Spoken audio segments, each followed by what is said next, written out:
campionati siamo con Damiano Tommasi che ci spiega innanzitutto perché c'è questo sciopero, se si farà anche. Ma innanzitutto stiamo facendo il giro di tutte le squadre, incontrando le ragazze, incontrando nelle loro sedi le diverse società e capire come portare avanti una protesta che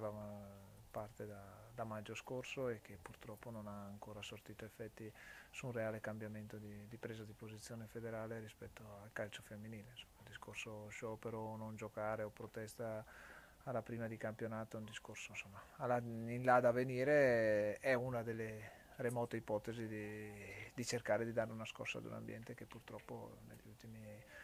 negli ultimi anni, diciamo, ma sicuramente negli ultimi mesi è abbastanza sordo anche alle richieste di cambiamento da parte delle atlete.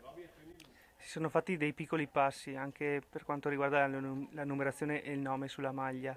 C'è sempre tanto da lavorare. Noi come Web TV incoraggiamo tutte queste cose e vorremmo anche sapere da te, Damiano, cosa si può ottenere con questa cosa, se si riuscirà a ottenere qualcosa. Ma credo che il cambio più grande che chiediamo e che vogliamo che sia una presa d'atto anche della federazione è la cabina di regia di tutto il movimento. Deve cambiare, innanzitutto ci deve essere e chi è dentro la cabina di regia deve credere al movimento femminile e al calcio femminile come potenziale disciplina olimpica che può veramente portare al di là delle medaglie, al di là di una partecipazione alle Olimpiadi, uno sviluppo a livello giovanile e scolastico di una disciplina che è ancora poco conosciuta purtroppo in Italia e che all'estero sta invece facendo numeri impressionanti e questo credo che sia una responsabilità che la federazione deve prendere e deve prendersi. Purtroppo viaggiamo ancora su un vecchio stereotipo che invece il calcio femminile sia un calcio di nicchia e sia sufficiente mantenerlo per quello che è. Insomma, credo che l'Europa e a livello internazionale ci sia richiesto qualcosa in più da una nazionale blasonata come il nome dell'Italia a livello calcistico. Ne abbiamo avuto riprova ai mondiali di Canada 2015, è stato un bellissimo spot per il movimento. Penso che i mondiali in Germania 2011 e le Olimpiadi, insomma,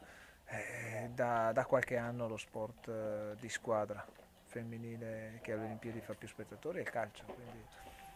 nazioni come la Germania, come il Canada, come gli Stati Uniti, il Brasile, insomma sono nazioni che hanno fatto passi da gigante, ma senza guardare ovviamente ai numeri uno, basta guardare l'Italia che ha perso lo spareggio contro l'Olanda, un paese giovane relativamente per questa disciplina, tanto quanto la Svizzera che andremo ad incontrare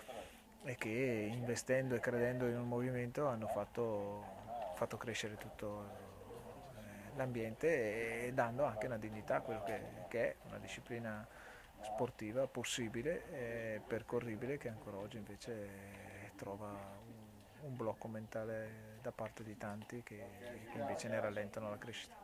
Ringraziamo tantissimo Damiano per questa concessione di intervista. Grazie a voi, in bocca al lupo.